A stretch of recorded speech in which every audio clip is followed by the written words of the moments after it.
గంగపుత్రుల విషయంలో కూడా ఇదే పరిస్థితి అధ్యక్ష. ఇవాళ గీత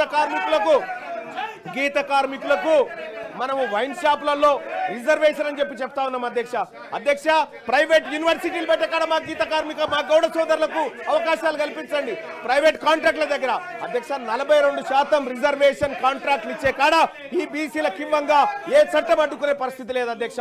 మీరు వాళ్ళని పైకి తీసుకురావడానికి మీ కళ్ళ ముందు అనేకమైనటువంటి అంశాలు ఉన్నప్పటికీ కూడా ఇది చేయకుండా ఇవాళ కాంగ్రెస్ పార్టీ కేవలం 42% బీసీ రిజర్వేషన్ పేరుతోనే మమ్మల్ని తిప్పడం ద్వారా లాభం ఏముండదు అధ్యక్ష. మీరు చేయాల్సిన ప్రయత్నం చేస్తూనే ఇచ్చిన హామీలను నెరవేర్చాల్సినటువంటి అవసరం ఉంది అధ్యక్ష.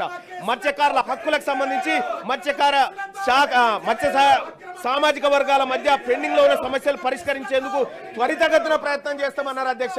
అదెటుపోయిందో అయితే గొర్రెల స్కీమ్ ను కాంగ్రెస్ పార్టీ ప్రభుత్వం ఏర్పడ్డ తర్వాత 100 రోజుల్లోనే రెండో విడత గొర్రెలు పంపిణీ చేస్తామన్నారు అధ్యక్ష.